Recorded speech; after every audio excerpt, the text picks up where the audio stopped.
Welcome to the Outer Realm with MicheleDerocher and Amelia Pisano. Airing live on the United Public Radio Network, 105.3 FM in New Orleans.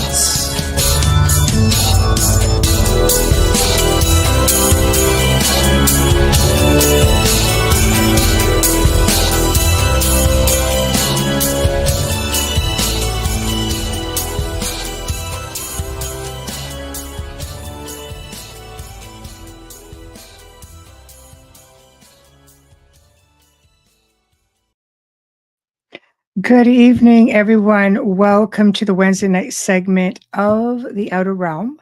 We're broadcasting live on the United Public Radio Network, UFO Paranormal Radio Network, 105.3 FM from the Gulf Coast and 107.7 FM from New Orleans. We're fully sponsored by the amazing people over at Folgers Coffee who have been a part of our journey for the last 5 years. So thank you, Folgers. We couldn't do it without you, nor would we want to. We're so grateful for you every single week. Also, big thank you to Justin Snicker, a.k.a. Dr. Snick, the Sonic Surgeon, for his contribution of his time, his music, and his voice for the intro you just heard. He is an award-winning composer of Halloween, horror, sci-fi, and dark wave electronic music, which can be found on all of your favorite streaming platforms. Also, thank you to Steve McGinnis, the artist behind the banners and logos at the show. Check him out. Basically, check him out, blah, blah, blah, I'm okay, on Facebook and Instagram. Also specializes in the horror genre, but can do any commission piece of any sort. And he does beautiful, beautiful art. Tonight, we welcome back Kevin Dermot O'Doherty, and he's been on before. We didn't have enough time with him. And his book, Secrets of the Egyptian Nag Hammadi, essentially was amazing. He is just deciphers everything.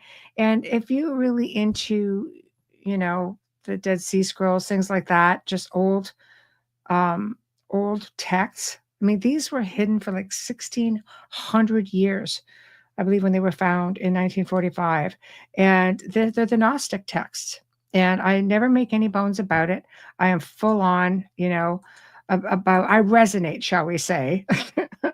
I resonate with the Gnostics. I really do. It makes a lot of sense to me, and I just, I just resonate with it. So to me, I'm reading through this stuff, and it all makes sense. All of it makes incredible sense. So I have a feeling, knowing the way it is with some of you guys, I have a feeling it'll be the same. So we're having some problems with some of the Facebook pages. The Outer Realm page is misbehaving. The iCar page is misbehaving. We are down one YouTube, by the way, because, yes, YouTube literally removed our second channel. It's just unbelievable. So clearly somebody doesn't abide by the new censorship laws. That's just been signed. But it is what it is. At least they haven't at this point. So another one of our bigger channels has gone the way of the wind. So right now we're down to UFO gods and extraterrestrials for those who are looking to get on the network. Otherwise, please come on over here to the Outer Realm page. We are on Roku. We are on X. We are on Rumble. And we can see everybody's comments. So please do not hesitate to comment and join in the fun. So I just want to make sure, guys, I am just checking right now with, okay, we are live on Rumble. Thank you. All right, perfect. So for those chiming in as we're waiting for our guests, hello, Michael, hello. And Preston got name dropped on Joe Rogan. Woohoo, Preston! Yeah, way to go. And Michelle and Amelia, big love to Amelia because she's still fighting this plague, as I call it, but this cold is just really getting not only to her but a few of the hosts here at the network. It's just been crazy. So crazy. So hello Wayne, hello Sherry. Hello. I love the handle. A Taurus girl reads. Just love it.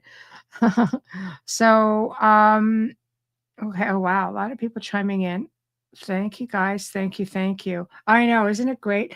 Preston and Dolly are actually going to be in the uncensored version of our show. So on the Beyond the Outer Realm next Tuesday afternoon. And hey, Mark, and it's going to be literally uncensored.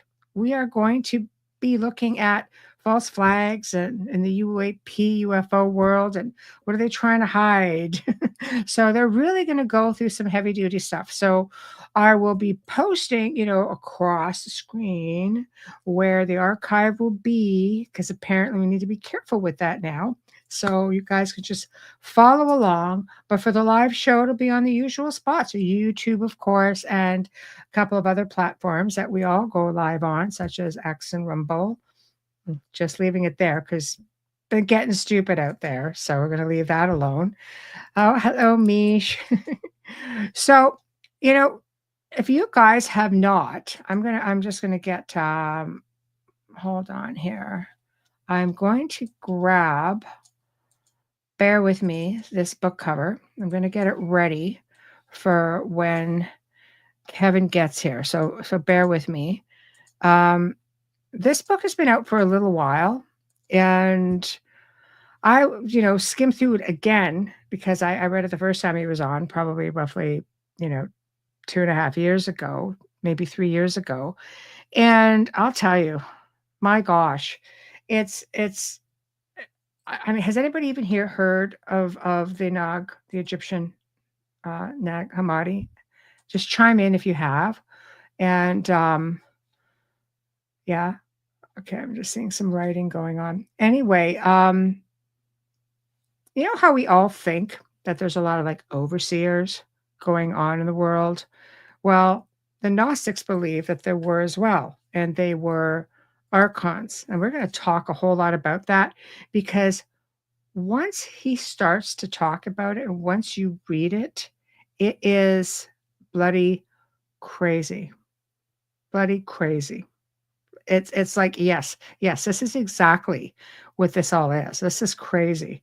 Hold on, just checking our gas. Okay. Okay. I'm just messaging back. So there we go. All right. So he's in England. So I think he's like a champion for being on right now because that's like 2:15 in the morning right now. So that's like mega, mega early. Hold on. Double checking. Okay. Yeah, we're good. All right. Okay. So what I'll do is I'll present the book anyway. Let me just put this up. Here we go. The Secrets of the Egyptian Nag Hammadi. And this is so filled with stuff such as, again, ET. Remember when this was done, right? This was done like pre mainstream Christianity as we know it. I mean, they ended up, their texts had to be hidden because I can't even imagine when the church really came into power, all of the stuff that would have gone missing. But to be hidden for 1,600 years and be completely intact is amazing. But the way Kevin breaks it all down, and I like how he puts rediscover texts, may be more important to the world now than ever before. Now, when this was written, it wasn't when all this, like the everything we're seeing unfold right now is unbelievable. It really is. It's unbelievable. So if you think about it, as you start reading, I'll see if I can pull up a few of my notes here until he gets here. All right, 1 second. Okay. So we have our traditional creation stories, and we will talk about that. Hold on. Preston is on a podcast. That's okay. No worries there. Oh my gosh, you guys are all so funny. Hey Z-Sun, how are you? So we have our traditional creation stories, and I really want to put this out there right now that this is just one version of another faith. It's not here to, we're not saying this is incorrect or this is incorrect. I'm just saying that this is based on the Gnostic belief system, which is what we're covering tonight. So, because I just know sometimes I get mail or people just unsubscribe thinking you're not a Christian, blah blah blah, and I appreciate everyone. Oh my gosh. Okay. All right. Okay, guys, hang in there because I did send it. I'm gonna have to send this again. Hold on one second. Oh boy. Bear with me. Darn. Okay. That. All right. Okay. Sent to the other one you gave me in this stream, LOL, but I've just fired it off again. Yeah, see, I'm including you guys. What's going on? So anyway, I do get people who will just sit there and say, okay, no, we're just going to unsubscribe. We're not happy with the content. If you're not happy with the content, feel free to message me. I'm always, open to why you're not happy with it. There's a lot of different faiths out in the world with a lot of different belief systems. And we have to have a degree of tolerance for other people's faith per se. There's so much going on right now. And I think people are just unhappy with a lot of different, the scenarios going on and people, what they believe. And I don't get into politics and stuff. I just can't do it because it's so dark. Not that I don't read it, but I just don't involve myself in communicating with it. And religion tends to often be the same way. So again, I want to stress, this is just one perspective of one faith system being Gnosticism. And these are ancient texts, much like the Dead Sea Scrolls. Can you imagine if they found really ancient scrolls that were all like the Bible? People would be like, oh my God. So this is pretty cool. The fact that they exist after all of this time is pretty cool just in itself, that they managed to exist. And with so much history just being pushed aside, wiped out in some senses, it's just the cycles that we go through. It's very cool to see something so old, still exist. Open-minded, believe there are truths in all, of course. Exactly. I agree 100%. 100%. So hopefully our guest isn't having, oh my God. Boy. Okay. Link. Oh boy, oh boy, oh boy. Okay. So we're waiting. He's having a little bit of a struggle here. And as Wayne says, yeah, sometimes people are groomed to be unhappy and have been kept that way for eons. I guess if we're looking at certain overseers, and we're going to talk, a little bit about that. I don't know. You know what? We have what I termed the Watchers, for example, seems to come up in Christianity as much as it does with Gnosticism. And a lot of different faiths stemmed off of all of this. So when you think of the Gnostics, I think people forget that after the Gnostics came the Essenes. And John the Baptist was said to be an Essene, Mary Magdalene, even Jesus himself. It was just another way of life. It was just another, another way of preaching the faith and learning. And from then we had the Cathars. Like it just really goes far back. Okay, hold on, let me get to some of this. I think the Gnostics put the Dead Sea Scrolls in the desert. That does not surprise me. I mean, they seem to have had stuff all over the place, Hold on. I agree with you. Thank you very much. We need to explore everything to understand ourselves. I would agree. Mark, also in the UK. Wi-Fi problems and cats are planning an attack. Oh, can't have that. They're ninjas. They absolutely are ninjas. Hello, officially, Kerry. um, Open-mindedness is key to understanding. Yes, 100%. The watchers have come in and spoke during my meditation. I've never heard of them before that. Well, we're going to learn a little bit about them this evening as well. Um, Kevin, we just need your camera. I don't see you and your camera. You have to give, yeah, you have to give the system permission to use your camera and microphone when you come in, right where you put your name in. So could just be streaming. If you're having a hard time streaming, we'll just move forward and go from there and just have you have your audio.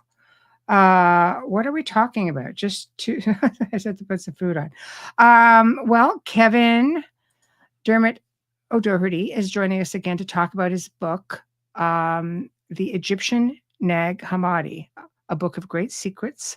And there's a lot. There's a lot in this book. Like I said, I had to refresh myself and reread everything. And it's like, oh my God.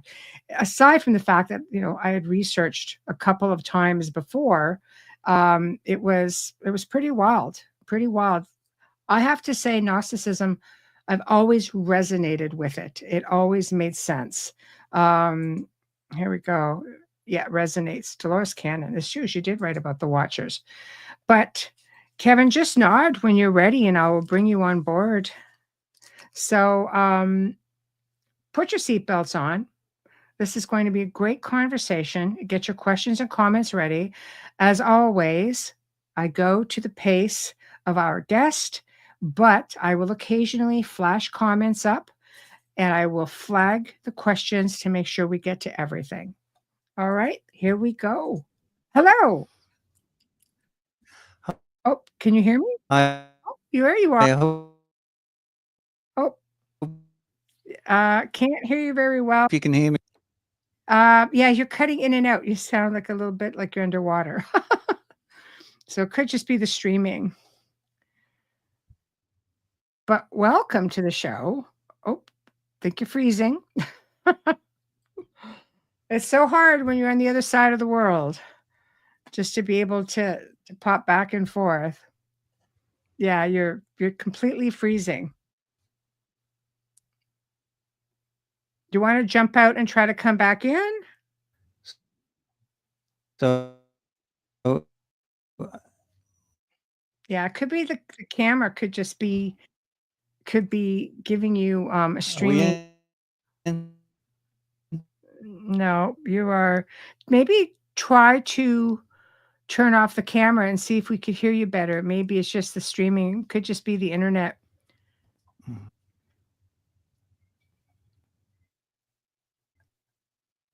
All right. So, guys, keep chiming in, and hopefully, Kevin will get his tech issue sorted out. All right. Well, he'll be back, I guess. I don't know. It's so hard when you're on the other side of the world. Sometimes the camera does make the harder for streaming. Sometimes it's better to just go audio. So with watchers, getting back to that, because I see a lot of you guys are chiming in. I see other platforms here as well. It's interesting that you say watchers had come in. Wayne had made a comment about watchers earlier today, which they seemed pretty, you think, well, God, that's kind of curious as to why they would be there. You would automatically assume that they would be a tad aggressive. All right, how's that?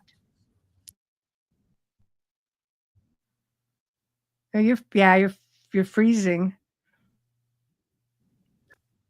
I know. I don't know. You're freezing. Maybe try to turn off the camera and see if your audio streaming may be a little easier.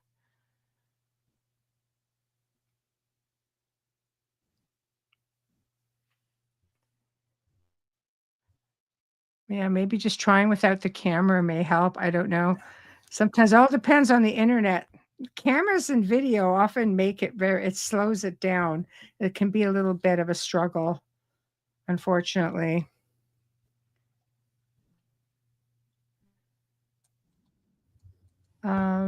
That's very interesting, Sherry, that they gave you a bunch of information. Very interesting. Hi, Alan.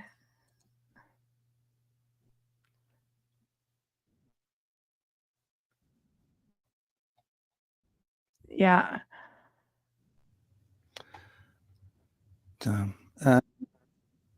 Hear me? We can hear you, yes. But you keep freezing, so the audio stops as well. I'm wondering if the video streaming is causing you a little bit of an issue.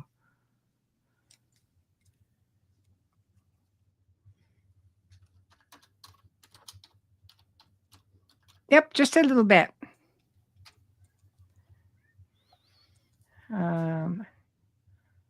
Yeah, I think they might be. I wish I could just put that up. So, yeah, I think Kevin thinks that maybe the archons are in the machine. I would not doubt that. So is that any better? It's much better. Woo! Yes. Perfect. Nice. Apologies for that. No, that's okay. It happens. You're on the other side of the world, for God's sake. So we're just grateful that you made it. I'm just in the next room, Michelle. You are. And you're a champion, too, for being up at this hour. Mark is also in the UK, and he's just up here and being a champion and catching the show with you. Well, it's great to be back on. I really appreciate it. And hopefully we won't have any more glitches. I don't know why that is. It's just just technology, where you never see it on Star Trek, do you? Everything works brilliantly, doesn't it? It does. But after, refreshing myself on your book again, I'm kind of thinking, maybe there is a reason why this stuff happens. So, where to start? I mean, we've had you on before. It was riveting. And I mean, we didn't have enough time with you going over, everything and all the information. So what, just for those, because we have a whole pile more audience now.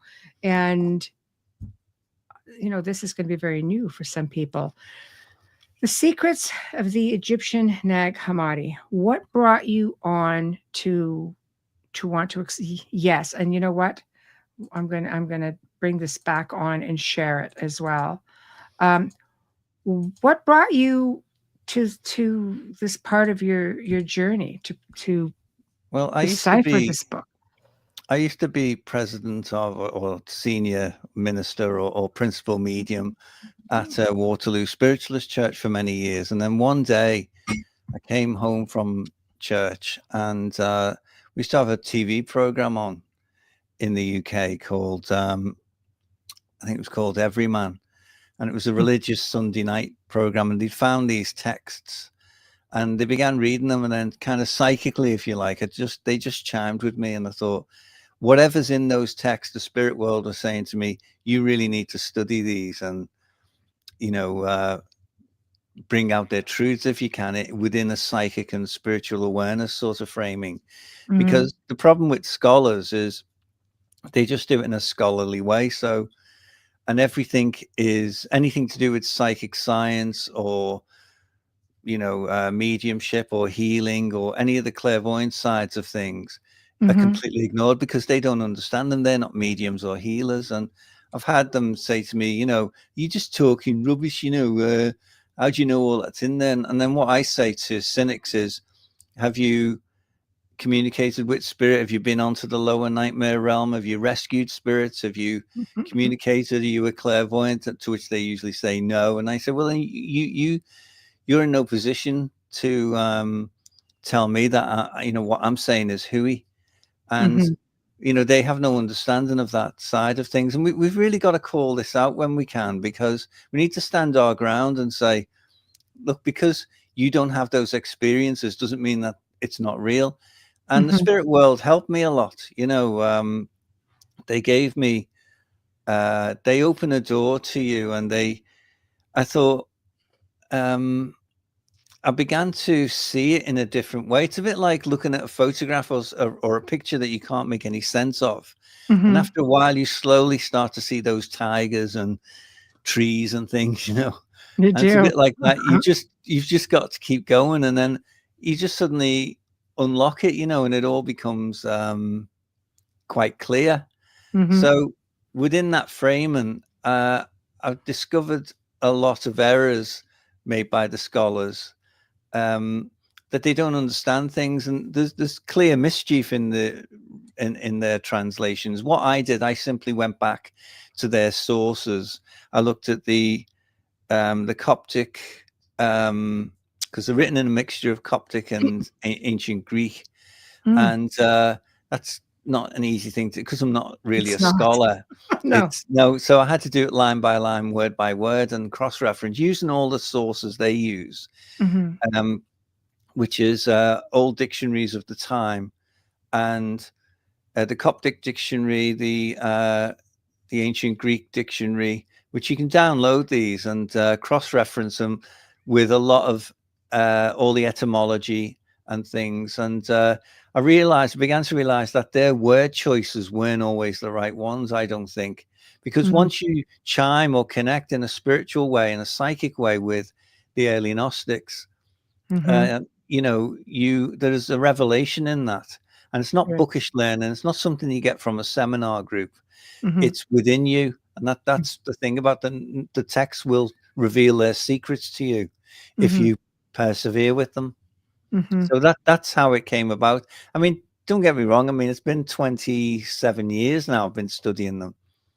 And I've had some, it's been a bit of a headache, you know, not been easy. And sometimes I've thought, you know, you get down a dead end and you think, I just can't retranslate this. They've done it so badly, and they just make things up about them. Like, for instance, they use, like, there's a part where they talk a lot about the auras and the chakra points, for instance, and the crown chakra.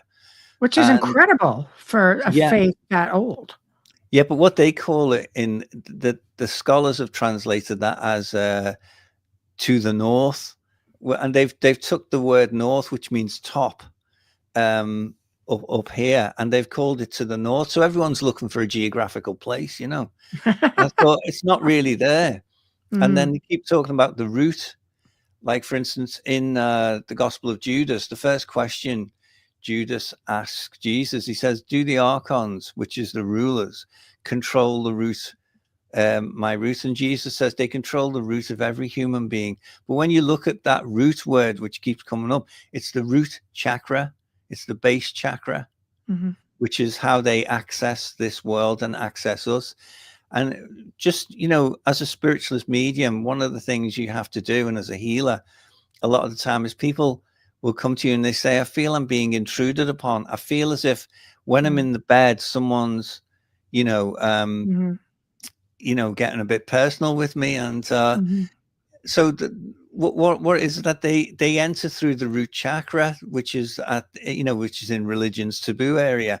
Yes, but that's how they enter. But also, if you follow the likes of, I'm not a big fan of Jung or any of them, but you know, it's where all the drives are, where we get a lot of our emotions from, and a lot of these spiritualist groups that you go to, they do go on about the crown and the heart chakra and things like that. But what I found from studying the secrets of the Egyptian Nag Hammadi, it seems to me that they are saying the most important chakra really to get control of is the root chakra, because it contains all the drives. It's the access point, which is why Adam and Eve took leaves from the tree and covered up their privy parts. And the demiurge in the book says, but I could not find you.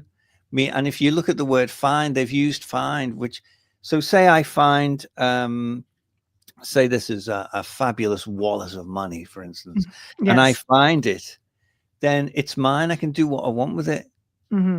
I don't have to give it back to the person if I'm devious with it. And that's how they misinterpret the words. The word find means to have control of. And but if you exercise your sovereignty over it and say that's mine, you didn't make it, didn't create it, no one gave it to you, it's mine, then they can't find you or control you. You know, you have to look at the word. So I've had a bit of not just a mountain, but I would say like a Himalayas to climb with these things. You get over one, then there's another one. And I think, well, so once you open that up in that story, that part of the Eden story, the demiurge, which is they out sorry about this, but they out the Abrahamic God as being, they saw him as a counterfeiter. And in the text, basically, there's a pre-existing God, and but he's basically insane, demented sort of ruler. Well, and yeah, that's how they see it. And that's one of the big problems for the text, really, is you have to kind of deprogram yourself and come away from a lot of Orthodox religion. And I approached it like a detective. I think I said this in the last show we did. It's a bit like Columbo, I just got to see the evidence, you know, and you get people telling you all kinds of things. And what you do is you just approach it cold, like a detective, and say, well, what's it actually saying? Because, as you know, I'm a filmmaker, and I've worked at the very high end of the business, and I've won various awards and things. And I've worked in factual program. And what I've learned from editing, I approached it like a film editor, where I did a show called Liverpools of the USA. There was 6 episodes of it, and it was something like 150 hours of footage that no one could make any sense of. Oh, So God. the station manager said, he said, if you could make that into a 6-part series, he said, that would be really good. So I took on the project, and it's a bit like with the Nag Hammadi, you get so far down, but after a while you have to look at the text, or you look at the film clips and say, well, what is this story? What is it actually saying? What's it telling me? And that's what you have to go with. You have to, and if you listen to what they say, then they'll reveal things to you. But one of the problems in television is you always have executive producers saying, that's not really the path we're going on with this, Kevin. And then I say, well, okay, I'm halfway through the edit. Where are we going with it? And then they'll kind of say, well, we need to steer it this way. And you say, well, that's not what the text says. It's like, it's not the best example, but, recently, if you look at the Christmas market, I worked in news, and I used to edit a lot of the brain custard, people say, and I still have nightmares over that. I think, I'm glad I'm out of all that now. But I do feel guilty. But what I'm saying is, you would have a story. Like, if I was still in the newsroom, I know I would have said to my managers, I would have said, look, that story you're leading on, like the one in Germany where, the headline was a car runs over something like 12 people. That was a big story, wasn't it? And it's like saying, okay, so did a gun shoot 12 people? Did a knife stab 12 people? Guns and knives don't do that. Someone does, but it's the way they create a degree of separation from, they run with a story. And I say, the car didn't do it. We're going to arrest the car then, put that car in jail, a car ran into people. There's a saying in the United States that say guns don't kill people, people kill people. Yeah, true. Yeah. So, it's just that ridiculousness. I know we kind of, I go tangential every now and then.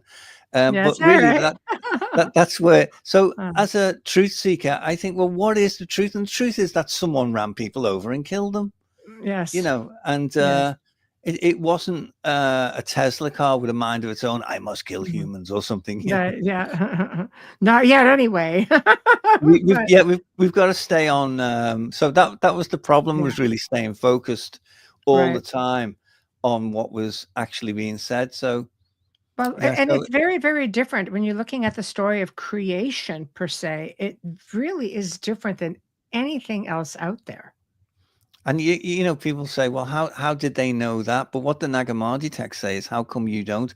It seems there's an amnesia placed over the human being as to our true origins. Yes. And and I get that when I go to, I don't go to Stonehenge anymore, but if you go to Stonehenge, I don't think you can define it in contemporary terms. I go to a lot of ancient sites and places. I don't do it as much now, but when I did, I'd use psychometry. And how you use psychometry is, there's a time when the object wasn't there. Let's say Stonehenge. Stonehenge wasn't always there, say. So you, through the mental telescope, the psychometric telescope, as you go back to a time before Stonehenge was there, then you bring yourself forward to a time when it appeared, when it came. And it's at that moment, through that psychometric, the use of psychometry Mm-hmm. through that mental telescope, that you get an insight. And here's the thing, is that, excuse me, Stonehenge doesn't yield its secrets, and some of these ancient sites don't. I can tell you, as someone who's I've had a lot of success with psychometry. And if you go into the online dictionary, it cites my book, which is gratuitous plug, which is this one, which was written 11 years ago. Cites me because I defined what psychometry is, and also scrying, the ability to see shape and form in things and get a reading from it. So you go to the time when it came into being and see what it yields. But when you do it with these ancient monuments, there is an amnesia. It's not as clear as going to a crime scene or a haunting or something, where you get an absolute avalanche of information, sometimes in incredible detail. So this is one of the problems. I think that, like, I've recently got back from Ireland, and I stayed in Clonakilty, which is in County Cork there, you know. And I stayed at a fabulous house. They had a stone circle in the garden, a genuine one, you know. And yes, and it's very powerful. You know, you get like a rocking sensation when you buy it. But so I went to who put it there, and I see the people, human beings just like us, living a life. But what I get with all that is I get a completely different mindset. We have a technocratic society. They didn't have fridge freezers. They didn't have a finance system, a stock exchange. They weren't preoccupied with those things. It's strange. You get a lot more than what you expect. And I got a real simplistic way of life. So I went to the stone circle down the road. There's thousands of stone circles in our island, and unlike the UK, they're not ploughed up. You know, they're still left as they were, and so they've got one of these kinds of placard things, you know, saying, and they're showing you that they've dug this pit, and they're throwing stones in this pit. They burn the stones, get them super hot, and then it boils the water, and it says they were able to then cook in this pit. And I looked at it and I got completely different. That's not what was going on here. Right. You know, they engineered this pit, you know, to cook, like as if they didn't know how to cook food. So they had fire. Well, why do you have to boil the meat? You know, they created this whole convoluted system with all these graphics and things. And this is what they did. And, you know, it's like just absolute rubbish. You've got to really not. It takes away from the experience, does it? Yeah, it was just so stupid, the scenario they set up, as if these people were idiots. And, you know, they clearly had a society. And also I saw a much bigger site, which extended over the fields and hills. You know, it was a much bigger site. And they don't build these structures this way unless they really know what they're doing. And you can really feel the energy streaming off these things. Some of them, what I would say to people is that you can go a number of times to ancient sites. Sometimes they'll be really switched on. You'll be really feeling the energy, the streams, and then other times you go and there's nothing. I'm not getting anything here. So it's not always constant. It's as if it's on and off, blowing like the wind, if you like. Yes. So the Nag Hammadi really opens up your spiritual development, because even though I spent years as a spiritualist medium, teaching spiritual and psychic awareness, even writing books on it and stuff like that, doing lectures, seminars, traveling, all that sort of stuff. When it came to the Nag Hammadi secrets, it really extended that knowledge, because they really understood about auras and how they function, and how, how spirit communicates, and how healing works. They really understand the whole sort of science of it. And well, they incorporated astrology, the cosmos, massively, the star system. Like, they had an idea, you know, how all of this worked. Where you're looking at the flip side, and I don't want to ditz on, you know, Christianity, but it was looked at as you were a heretic if you mentioned the stars. And yet they pretty much lead the way right now, you know, in astronomy with all their programs they have, because the church has an endless supply of funding for this. So it's just funny how everything went around full circle. But the Gnostics, they had so much awareness for such a primitive time. They did, and they understood the celestial clock as well very clearly, and they saw the firmament as a solid thing, as and the stars aren't really that far away. Yeah. I think they are far away, but Yeah. they're not billion, trillion, zillion, millions miles away. They Yes. saw them as much more local, and after a while, you do start to see their way of that connection. Mhm. But what may surprise people is the Nag Hammadi goes deeply into astrology. It Yeah. goes deeply into the Vedic system of astrology and Mhm. how the moon, stars, suns, and things were formed, and Mhm. how they work and what their function is. Mhm. How the seven, they only saw 7 celestial bodies because Pluto and Neptune really aren't visible to the naked eye. So they Mhm. saw the hebdomad, which is the 7. They saw the Earth layer, and then the next layer is the hebdomad, which is what we would call the solar system, Mhm. and that consists of 7 bodies, which is the Moon and the Sun, Mercury, Venus, Jupiter, Mars, and Saturn, which Yes. are all visible to the naked eye. And the king of the sky is the Sun, Yes. and the moon and sun possess a mystery, it says, and it talks about the bull horns, which I think is the eclipse, when you get that shape. And it Yes. says it possesses a mystery, and I don't know if we'll get onto this a bit later, I don't know, but I had an experience last year in Ireland where I was shown the significance of the lunar ray and how it works, and I wasn't looking for that experience, believe me. Mhm. But it happened, and I thought the Gnostics really knew about the Mhm. celestial bodies and their function and that balance of energies between the sun and the moon. Mhm. Even if you look at, I don't know if you get Brian Cox over there, the astronomer guy. He's the Mm. big sort of BBC poster boy for Right. astronomy now. I I don't know if love you see BBC, but I don't recognize that. Yeah. it. But he talks like that, he's like from Manchester, like, he says moons and stars and suns and galaxies, all spread through the limitless inky black void of space. It's really big. And, to me, he's got his PhD, but to me, he just comes across as an idiot. He doesn't know anything. I just think he's just been progressed through the system as Mm. a poster boy. So Right. they don't tell you about the celestial order of things, how there is a balance between the moon and the sun and the earth. There's a golden ratio of what's it called, the canon of 4-0, which is your readers might be interested in it, actually. I'm glad I did a contents thing. So what is it? Canon of 400 it is. You think I'd know where that was straight away, wouldn't you? Mark says Manchester.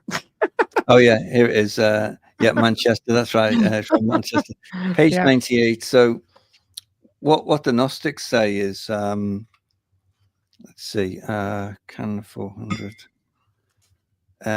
It's worth pausing for a moment to note some of the harmonies and mathematical correlations at work in the organizing of the Earth, Moon, and Sun.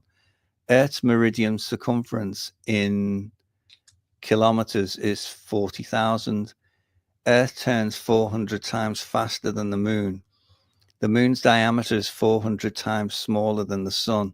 The Mm. sun is 400 times further away from the earth than the moon. And it lays great stress on this canon of 400 in the celestial model. And then when you Mhm. analyze it, it seems there's correlations there. And so they understood the dynamics of things, but they can. Mhm. One of the problems is, is that it can unroof your brain. You kind of start to see the world in a slightly different way, and Mhm. that's a good thing, I think, because it brings a peace that knowledge brings. It brings Mhm. a sense of security and order, and that the world, however insane and demented it seems to be, is that there Mhm. is an order to things, and there Mhm. is there's a greater hand at work. in the order of things. I mean, one thing that as a kid growing up, one of the problems I had with the Bible was I'm not a fan of the Old Testament. It just seemed to be a bit crazy, like where he tells Abraham to take his beloved son up to to the mountain to stab him with a knife. I mean, that is not a loving God. That is not what and people say, well, he's testing his love. Yeah, well, that's absolutely insane. Why do you need that? Yeah. And why do you, and the Gnostics say, why do you have to bow down to God? What father births children, gives life to children, and insists that all his kids bow down and praise him every day? They kind of challenge that idea. And I think, so did you feel that they had this more of a realistic approach to how they worship? Yeah, I mean, I've got the new book's not published yet, but it's in with the agents, and it's in with a new publisher at the moment. So you know how long they take. I'm just waiting. So, but in that book, I explain. It's called Encounters on the Edge of the Etheric, which is basically all the cases I've been involved in. I've documented them because I'm a filmmaker, so I kind of document them, and I can't help it, just have that sort of brain of putting together these cases where something really happens. And I think this is very interesting. Now, in that, I explained that as a kid, I didn't understand the concept of God. This God I couldn't see, I didn't know, but everyone was saying, you got to love him, and he loves you very much, and you got to bow down and pray to him, and all that sort of stuff. I thought, well, and he's my father, but I didn't really know him. Over time, I explain this better in the book, is that I come to understand with faith, which means to actively believe. And I came to an understanding like we do. And I think it was more of an organic thing, really. But I think this idea that, that religion in terms of where it's very strong, it's forcing people to do things. Beliefs really, I think, and I say this in the book, are what I think destroy the world, because you've always got someone who's trying to get you to believe what they believe. And if you don't believe what they believe, then suddenly, you're the enemy. And I don't think that's how the world's organized. Beliefs have their place, but I think beliefs destroy the world. I spoke to a guy in Thailand. He was from Slough in Hertfordshire, England. He had a really high-tech job, and he moved out to Thailand. I said, well, he's living in up on the mountains or something. I said, he had the car, the lifestyle and everything. He said, I left, he said, because I got tired of people trying to force me to believe what they believed. He said, I just want to believe what I believe or what I know. You either know or you don't know. And something clicked with me there. And I think that's what gnosis is in the Nag Hammadi library. They say you have this gnosis, you either know or you don't know. And you say, well, I don't know. It's knowledge. Yes. Yeah. Yes. In a gnosis. I think it's very it's eye-opening. I have now for a few years said, no, I'm definitely a Gnostic. And I've had some people go, what? And they're just like, unsubscribe. But I'm sorry. It's the one thing that when I started researching, that it resonated with me. It made sense. And when it factors in, right? Like it's just everything about it made sense. The fact that Jesus spoke of it, the fact that it had the book of Thomas in there as well. Like there are things in here, like they merge together, but just look at that, but supercharged. Yeah. With if you look at what people mightn't realize is that there's the cosmology of Jesus, where it's a whole book on how he explains how the stars are formed and the whole astrological thing. And it really, just have to excuse me. I don't know if you can see. I've got. It's sub-zero at the moment, so that's okay. Got the open fire, so I'm just going to put another log on. Oh, absolutely, absolutely. All right. So if you see me, are we go. still there? Yeah. Okay. So at the fireplace is just sort of here. Oh, so, that works. I'm not stupid, It's I'm virtually sitting on the thing. So, but he explains how the stars and also what's interesting, he really opens up on the mansions thing. People say, what does Jesus say when in my Father's house there are many mansions? And what the Nag Hammadi texts tell you is that the houses are the 12 houses that we see, the celestial houses, and mansions are also an astrological term for a realm when a star can move into a mansion. Mm-hmm. And also within the celestial wheel. I mean, I didn't really understand about astrology, but I just retranslated it, but it makes sense. And the chariots are the stars that they, like the sun as a chariot draws the other stars across, which is just how they saw it, you know. That's what the chariots are when you look at chariots and all the things that seem to people don't fully understand. He actually explains quite clearly in the celestial model, and how the sun is the king of the sky, and how it was transformed from pre-existence, where it was a dark system, and created by the demiurge, which is the false god. And when he declared himself the one and only god, what happened is the god of the entirety was offended by this, and basically set Sabaoth, as it's named in the book, on fire, like with a kind of a finger of light, ignited it, and then that ignited the rest of the Hebdomad or solar system, and it also altered the surface of the earth and made it like a bio realm to host all manner of organic life. It says so all these things could grow, and you know, it's a very beautiful model that it offers the world. It offers a clarity because they're unrevised. No one's got into them and changed them too much. The mistake they made with the Gnostic texts was they kept them together, unlike the Dead Sea Scrolls, which are all sold and fragmented into little bits and pieces everywhere. And it's difficult to collate them all together. They kept them together, and you've got like the Coptic Museum in I think it's in Cairo, which is on my bucket list to travel to. I want to go to Nag Hammadi psychometrically, you know, go there physically and do psychometry, because I think there's a lot more text still to be found. And I think it's no mistake that they were found after the Second World War, and you know, to bring a revelation to the world. And I think I cite this in the book. People like Gene Roddenberry, for instance, they clearly knew what was in the texts back in the 60s, and but they weren't translated into English until the 70s. So how did they know? And Gene Roddenberry, it's one of only, I think, 3 episodes that he wrote, which is The Return of the Archons. I don't know if anyone's seen that episode.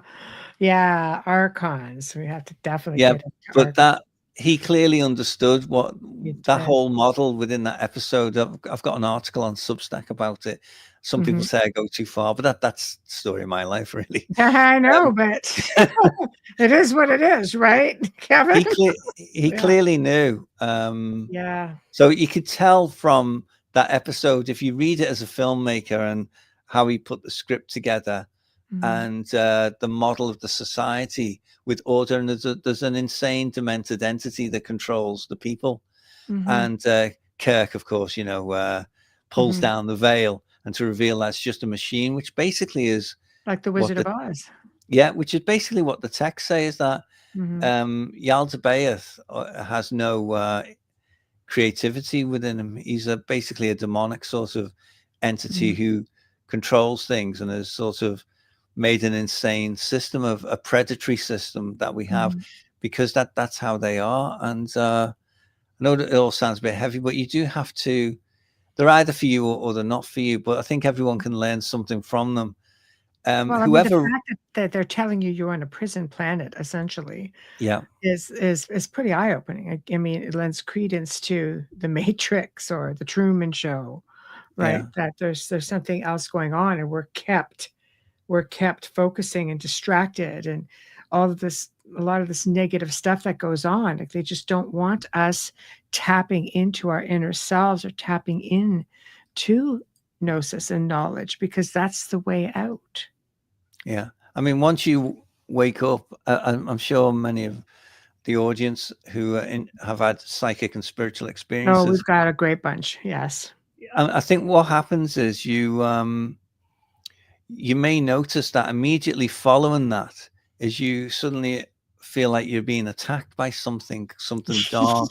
You think, Yes. wow, where's this come from? I've just been saying, I've just had this fantastic download of knowledge, and then all of a sudden Yes. I'm in the pit of Tartarus, and Yes. it's like I'm surrounded by stuff. What's going on? I mean, I don't know if you remember, I told you when I wrote this book that my Yes. house here was very dark. It went Yes. really dark. It was as if someone was had painted the light bulbs dark or something. And I'd been away just before publication.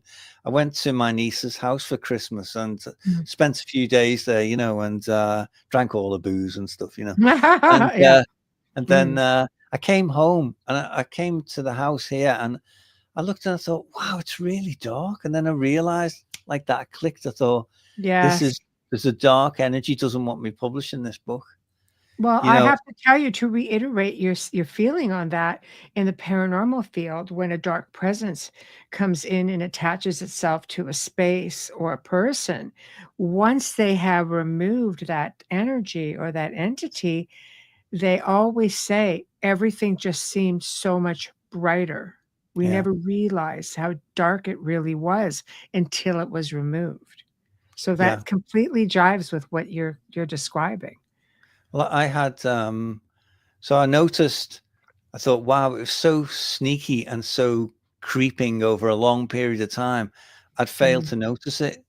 Wow. It was only when I'd been in the light with the family and having a great time, I came home and went, wow, I don't like this, and this is my home. And I thought, it's really dark. I don't like it. It's just energy sapping, Very suppressed energy, right? Well, yeah, I mean, the archons, I think they occur in many forms. I mean, it's a generic term, really.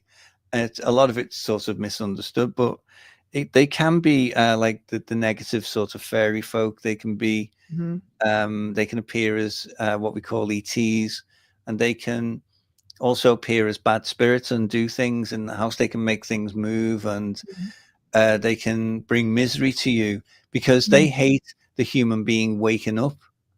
And what the Nag Hammadi library tells us is that we have within us an immortal spirit, that we come from God, Sophia, the true God. And they despise that because they don't have that within them, that they are merely creatures of the material world and also the etheric, but not of the spirit world proper. They can't.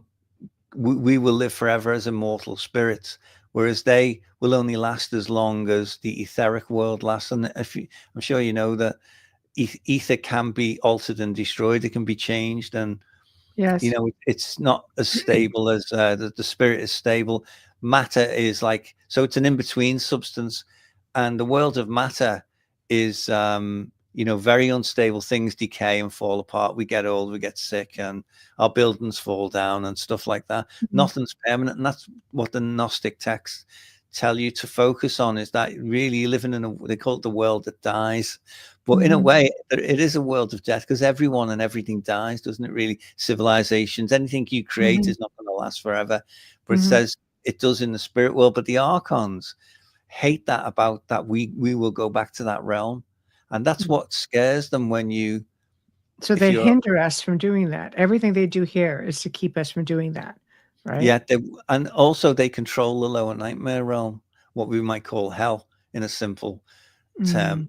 They control that realm. And I've been down there, I've seen it, and I've seen what they do. And if you mimic their work or, take on their practices, then you will go to them. And Jesus and the texts are quite clear about that. You'll go to their realm. So, and you got people who want to conjure these things up, and they've got to be really careful, because they can get right inside the core matrix of you. And they're not teachable, right? It's like tunnel vision with them. They're not teachable. They don't have positive emotion at all. That's true. Right? It's always about instilling fear. Yeah, because they realized a long time ago that fear is the key to control the naive human being. And I've had revelation of that, where they like in the garden story, they're saying to Adam and Eve, you know, do what we say, otherwise you will die. Mm-hmm. And There we go. There we go. So, you know, if you look at the naive Adam creature and Eve, they are manipulated. They realize very early on in our creation story that fear is the key. And you see it in you know, we're always in a constant state of war. You see the archons at work in our world. They control the institutions. They influence in the same way that you can be influenced by good, positive spirits.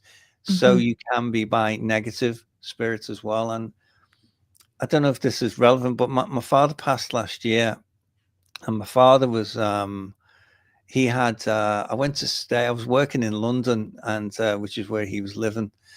And like when I was writing the Secrets of the Egyptian Nag Hammadi book, his house had got very dark, and I had this revelation. I thought, my father has got something attached to him, because people can be haunted, you know, in the same way buildings can.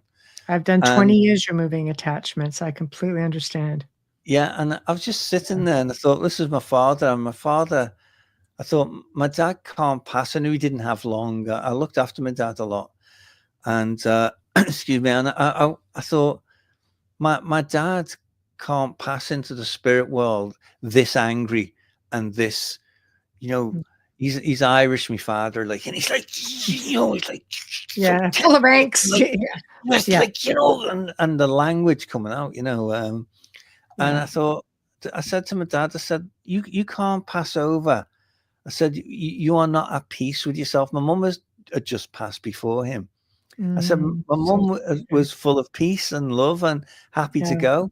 I said, Dad, I said, you know, you're not happy. You can't go to the other side. You can't leave this world that way, because I know where he's going with that anger. And this is what they're telling you, that, you know, you've got to be careful, really. There's very strong diagnostics in the book. Jesus tells you very clearly how you're to deal with what happens to you when you pass over. Then you're not to be tricked or into some realm. My father, being sort of agnostic, was I thought, he'll be tricked into going this way. They'll say, come this way, and that sort of thing. And with the evil already permeating in his home, which was saturating the place. So I'm up in the bedroom, and he's shouting up. And my dad had gone very frail, and he had the cancer, you know. And I looked at him, I thought, you know, he's tiny, he's gone very frail. And there was this voice coming out of him, and it was like, oh, like really loud all the time, all day, every day. And the nurses and doctors saying, this is just a condition. I'm thinking, no, it's not. This is his host. He's the host of something, and it knows he's dying, and it's really upset that it's losing its host, because they require a human host. So do the archons. The archons require us. So I just, anyway, he come all the way up the stairs. He was very ill, crawled up the stairs, couldn't walk properly, but it like a zombie flesh sort of film, you know. And he come up to my bedroom, and he's knocking on the door, and he's saying, you get out of my house. And I thought, I'm not talking to my dad. So anyway, I got him downstairs, and here's how I did it. I just said to the spirit world, said, look, come on. I said to my grandmother, his mother, you know, said, come on, you know, let's do this. This isn't right. So I'm sitting there, and I said to my dad, said, he's using all the Irish swear words, you know, and so I said, that's not my dad. I said, is my dad in there? Hello, Dad, are you there? And he's going, I said, no, that's not my father. I don't know who you are. I said, I want to talk to my dad. My dad doesn't talk to his son like that. And after a while, he kind of would come round and say, you all right there, Kev? I say, yeah, fine. I said, would you like, I'm going to the bar. Did you want a drink? You know, because he was a bit of an alky, you know, so get him a drink. Like, and people might say, well, you shouldn't do that, but who cares? You know, he's on his way out, and it kind of made them happy, you know. So, but I realized I was talking to something very dark, and I think he'd had that all his life, you know, which had torn him apart, you know. And I see this with people sometimes, and I think rather than the big sort of exorcist movie thing, It doesn't have to be. Yeah, Yeah. you can just use psychology. You can just say, I don't know who you are. You're not that's not you. Mm-hmm. I don't recognize you. And the Mm-hmm. Nag Hammadi texts clearly go into this very clearly in the Gospel of Mary Magdalene, where she tells the story of Jesus, where the archons control the garments we wear, which is the soul, the chakras, and all those sort of things. Mm-hmm. And she tells this story that Jesus gave, and she says, the soul body, which took me down to hell, but it can also take you up to heaven. It's a vehicle which you use to access the realms, and but you mistook the garments I wore for the real me, and so he tells this story, and the disciples say, that's just total rubbish. Jesus didn't say those things to you, and they call her out, and she says, and then I think it's Levi who says, I know he doesn't appear in the original, but he's in the Gnostic version. Mm-hmm. And he says, we should listen to what she says, because Jesus loved her more than any of us. It's true. And, and who are we to say that he didn't give these things? And also the other thing about the Gospel of Mary Magdalene, what people don't get, is it's actually a seance. So is the Gospel of Judas, the seances. The Sophia Wisdom of Jesus is a seance. They're all in a circle and Jesus comes through. Mm-hmm. In the Gospel of Mary Magdalene, she's in trance, and she brings through the materialized form of Jesus, and they have a conversation. Mm-hmm. And they say, there's the divine mission plan, basically, how's it going, sort of thing, Mm-hmm. And she, then after a while of the conversation, she wakes up, she arises, it says, which means she comes out of a trance. Jesus is gone. And they say, tell us more of what he told you. And then she tells this story of the soul, how it can take you and it can change you. And if it gets corrupted or, soiled by dodgy connections and that sort of thing, is that it can take you down to the bottomless pit, basically. It's a vehicle which, for the spirit. So I found it quite interesting, these stories that she tells. And so again, in translating the text, the scholars don't understand that is a seance, and she's omnipresent during all these things, so they asked Jesus, they say, how was the earth formed? How was the world organized? And Jesus says an interesting thing. He says, there are those amongst you who have the gifts of philosophy and wisdom, and basically science, but he calls it something else, like tecton or something. He says, and you have these abilities and wisdom. He said, and for all your speculations, none of you know God. None of you are of the same mind. For all these things you come out with are merely the thoughts of men. Instead, seek ye first that which is within you, and then these things will be revealed. So very wise words, and I like the orientation on things. And, you look at these debates on TV and all these politicians, and people coming out with these great ideas. And I often think of Jesus saying, these are just the thoughts of men and women, they're just human thoughts, and you're trying to define bigger things, Yeah. So, It's so much bigger than what people think too. I think it's really hard for them to get their heads around it. It is, yeah. Because the texts really do get into like pretty much everything. I mean, the astral realm, like you were talking about your dad, demonic possession, extraterrestrials, big time. And living in the world we live in now, because when we spoke the first time, we were totally, we were just on the onset of certain things. And it's always been this way. It's funny how now it's just not hidden. So now we look at the state of how things are really run. And we're just like, wait a minute. We realize that, archons are in control of so much. And you mentioned a few minutes ago, they are in control of world leaders. And then some people say, well, the reptilians are, everybody's got a theory. But I don't know. Are they one of the same? Yeah, I mean, the problem we've got, I think, is people who study UFOs, for instance, don't study the Gnostic texts. And people who I do. Yeah, but it's difficult to get. Everyone's kind of compartmentalized. They don't really see the bigger picture. of Yes. the interconnection of all these things. Yes. I mean, I've had since we last spoke. I mean, my life's changed. I suffered what you might call, I don't know if people talk about the fairy folk and the fae, and they're not real, and all Yes. that sort of stuff. They're real. And they have this idea that they're these little sorts of Shakespearean Midsummer Night's Dream Not thing. all of them. No. No, and they're No. not. They're they're very real, and they can do things, and they have a terrible intent towards us, and it's explained in the Nag Hammadi, because they have this colossal envy of the human being. They despise us because they're forced to live within the earth, and they, in the timeline of the story, they were banished to within the earth, like Cain, to wander within the earth as a vagabond. And if you look how many times people are banished to within the earth, and I always wondered, what's really down there, because I don't really, I think the Gnostic model of the world is a pretty good one. It's actually accurate. It may just be symbolic, but the layer cake of how it's organized is quite interesting.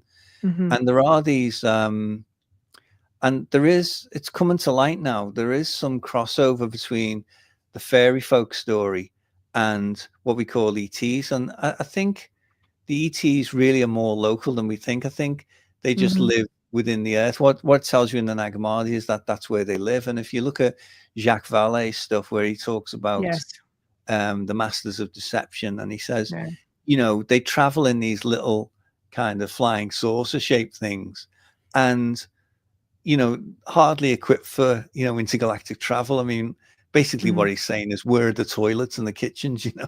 Where do you sleep? It's obviously a local craft. And I've always thought, I mean, I've had quite a few of these experiences myself. I'm a witnesser. I've actually photographed and filmed a number of quite convincing. I always have my camera locked, ready, charged, and ready to go, because you never know. And I've caught a few things. So he basically posits the idea that they are more local. And I think the Nag Hammadi texts tell you that archons per se are within the earth. They live within our realm. I think they also live within the solar system, or the Hebdomad, as they call it. And the 7 archons, the main archons, are the 7 celestial bodies. So they are what are called the chief archons. And the demiurge, in the same way we have children, gave birth to many of these, and they are myriad, it says. And but they were banished to within the earth because, and this comes down to the lunar and the solar ray. It has a special quality that they can't survive in, which is why you really don't see them in the daytime, very rarely. And there's something in the lunar ray from which they derive a strength. And when I've seen or had, when I've communed with them, I mean, as a spiritualist, I've seen them. And I mean, they've materialized to me in a solid form in the same way.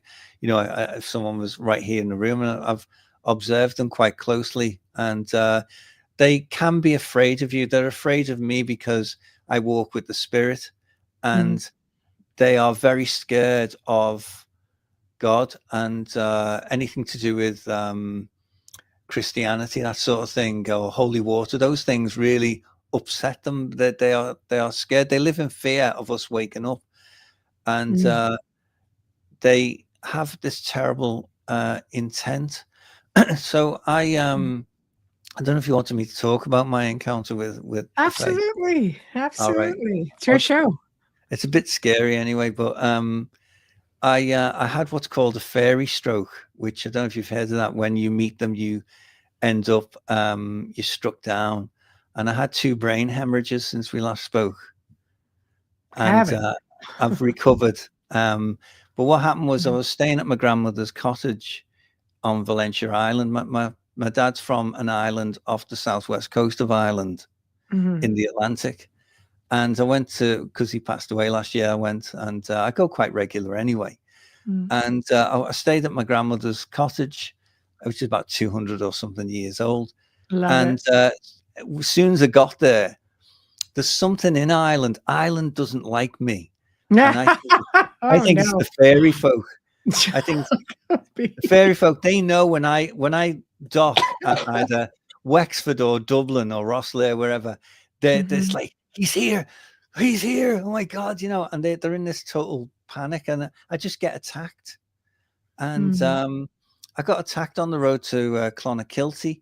I woke up in the middle of the night and I was doing a car camp because, you know, it was it's quite a big country, Ireland. People think it's small, but try traveling it. You know, it's small roads, and you know it takes a long time to go from east to west. And I often get this, what I call a miasma. I see this red mist when I'm being attacked by these kind of elementals and thing. And I just about made it out of the car, and I was violently ill. And what happens, I've been doing this research. I don't know if anyone's got into this at all, but there's new research now by Marzinski, for instance. Dr. Marzinski's done really pioneering work, where he talks about these entities that people who have schizophrenia, that these are real entities with people. Yes. But they also, it asks the question, are parasites, are they demons in biological form? Because they do the same thing. You know, your autoimmune system suppresses them. But I find that when they come close, it's like they switch off your autoimmune, and I'm always violently ill. And I've wrote about this in the book that's coming out, the next one, and I didn't fully understand this, so I'm saving it for the next one, really. Right. Yeah. Evolution. Yeah, I didn't fully understand it. You know, for years I've always thought, why do I always end up, you know, in the toilet, go, you know, and everything. When else I'm in is wrong. Ireland. Yeah. Yeah, particularly, yeah. And I didn't Yes, understand what was happening, but something clicked into place that they suppress the autoimmune system and they give rise. 'Cause I always felt like around my solar plexus and my gut area, as if everything, like I'm going to be sick, you know, I'm going to be ill. And that's what happens. And when I've done spirit rescues, sometimes I've had to go up to the toilet and throw up. Sorry about that, but I've had to go into it, and I think, this is not glamorous work at all. You never see this on the movies. I've spent 20 years doing it. It's not fun. I thought, what is it? And I think I know that they control the parasites within us, and they are. If you look at toxoplasmosis, I think it's called, one of the parasites which most humans have in them. It can control behavior within the human, make us reckless, give us desires, and you know, switch off your moral compass, as it were. Leads to sexual promiscuity, arguments, excessive risk taking, that sort of thing. And they found this connection, a lot like an attachment. Yeah, in a biological form, that when they've analyzed it, they've had this worm in the brain, a parasite. And there's stunning research. So I've gone into it in the new book. And I think Jesus in the text understood this, because there's a story where there's a man comes to him, and Jesus says, it's in the document of the Essenes, which is kind of linked to the Gnostic text. And the man has a demon in him, and the man is like my dad. He was almost, you know, virtually nothing left of him. And he's calling out, you know, this terrible voice. Like the neighbors were knocking, saying, is your father all right? You know, that's how loud he was. And it was all day. I thought, physically, there's no way you can make that noise in your condition, that you can do that. And then he's going, hello, hello, just constantly. I thought, that's not normal. There's something taking over him. So in the document of peace, it is, there's a similar story, and Jesus takes, starves the man, puts him on a fasting, you know, and I think it's 12 days or something. And the man gets more and more angry, and Jesus says, this is the demon in you. This is Satan in you, he says. And he's getting angry because he's losing you. And that's how it was with my father. The demon was losing its host and getting angry, you know. And so he gets milk, and he boils this milk, and the vapor, he brings the man to the vapor, and the man breathes in the vapor, this milk vapor, and the worm comes out of his mouth, and it's as long as the man. Jesus pulls this worm out, it's as long as the man. He says, see, this is Satan. And I think there's a link there between toxic plasmosis, or I don't know if I've said that right, and T. gondii is the other parasite that preys on human beings in a biological form, changes our behavior. And there's a lot of this, and particularly with the junk food we eat and everything, it gives rise to it, and they give you these cravings, and because it wants more and more, wants to destroy the spirit. And he takes a rock and smashes its head, and he says to the man, basically, sin no more, and this parasite will not return. And the man immediately recovered. So, clearly they knew back then about these things and about how they were quite advanced in the biology, whereas this is all new revelations to us. But they clearly understood the power of biological parasites within a human being, and how fasting kills them, it's good for you to fast because it kills them. And people say when they fast, they get closer to God, and I've experienced that too. Yes. So, it's an interesting. So it leads you down these roads, But that's a long way of saying why I always chuck, when I have one of these sorts of things. But at last, I think I've got a handle on it. I think, yeah, I'm starting to understand now. Because I always said to the spirit, well, why does this happen? I get violently ill. Why? And it's like I have my Exorcist movie moment, So what is that? What causes that? Yeah. And we're at my head 10 and 360 degrees, So I got there, and when I got to the cottage, straight away I knew something was wrong. Even before I went, I said to my family, I said, I don't know what's going to happen to me in Ireland. This is last year. I said, I don't know what's going to happen. I said, something bad's going to happen. They're like, oh no, don't go. You shouldn't be going. I said, no. I said, I've got to go. Because the spirit world said for this new book that, because I knew I needed another chapter, and the spirit world kept saying to me, go to Ireland and you'll get that last chapter. So great.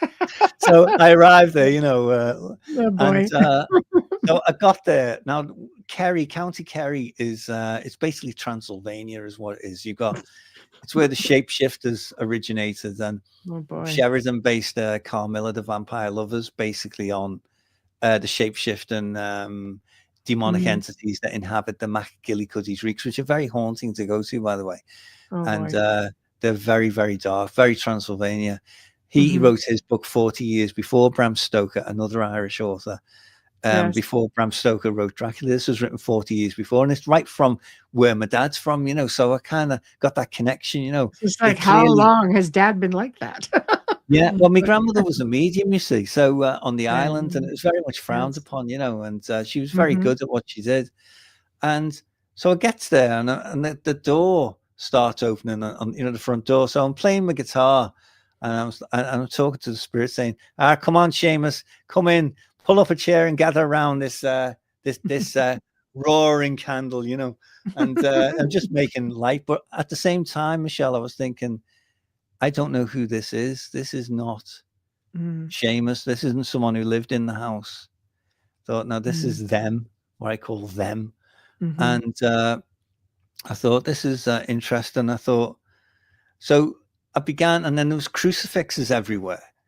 And I thought, they've definitely had the priest out here. Something heavy's gone on here. Yes. I don't know if anyone's watched Father Ted, but Mrs. Doyle, the housekeeper. I don't know if anyone's...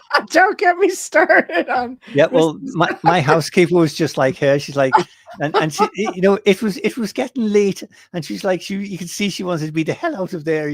She's like, thinking, look, it's getting dark. Like, you've arrived a bit late. Like, and she's got the big pockets, in a smock, and she's made a cup of tea. She couldn't get out of there quick enough, and it reminds me of every Bond film where, we checks into a hotel, and the hotelier, the exotic hotelier, will say, hope you have very restful sleep tonight, Mr. Bond.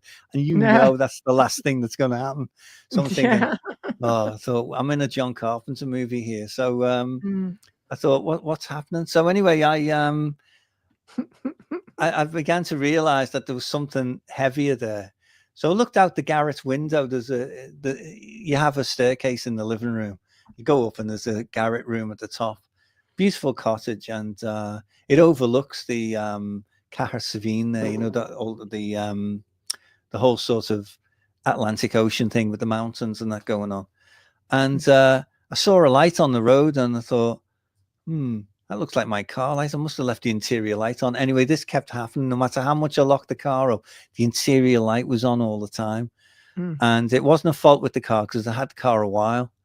And I thought, this isn't good. So And then, so I put up with this for a while, and then I was asleep and having an out of body experience, and the spirit world said, come away from where you are. You need to see yourself in the bed now. So I'm in the bed over myself, looking down at myself in the bed. And there's this creature that wouldn't look out of place on the side of a Gothic church, attacking the back of my neck, the Atlas bone, you know, which is the gateway to other worlds. I had these very long kind of like claws, as it were. Now the Fae, they can injure the human without breaking the skin. But I knew I was being sabotaged. I thought something's happening. And I shot back into my body, woke up, saw the thing and shooed it off in the bed. I know it sounds crazy and it's out there. No, it's true. Astral attack for sure. But I think these creatures on the sides of these churches that in England and Ireland are based on real creatures. Now I'm starting to think that, you know, because I spoke to the clergy over there, went to all the services, and they're saying, well, they're called grotesques, you know, they're just to protect the church. And I'm thinking, no, they're not. They're based on real creatures. They are. And they're horrible, and they have this terrible intent. So I was worried, and I drove very carefully because it's pretty precarious over there. You know, it's not like in the UK where you got signs and chevrons on the road and everything. Over there, it's like, you know, you happen on a bend and, you know, no one might see you again if you go down, you know, if you come off the road or something. So I had to be very careful, and took an extra layer of care, said to the spirit world, you know, you got to protect me here. So a couple of days later, I woke up and I was really upset by that encounter. And it turns out, just jumping forward, I'd had 2 brain hemorrhages when I got home. I had a scan, and it's just here. I had this terrible pain, and I was struck down. My left side was really compromised, left foot and left arm. Couldn't even make a cup of coffee. Couldn't make a cup of Folgers, you know. And wow. Yeah. And you know,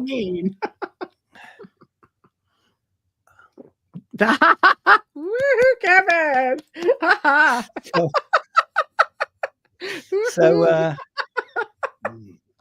so anyway, I couldn't resist. So Roger's family's British, so that's their origin. Well, it's a really good, it's a gourmet coffee. It's very good. Very nice. So anyway, I thought, am I going to recover? You know, I thought I might stay like this. And if I do, that means I can't play music. I can't do anything. I'm going to have to give up work. So it's taken me 1.5 years to get back.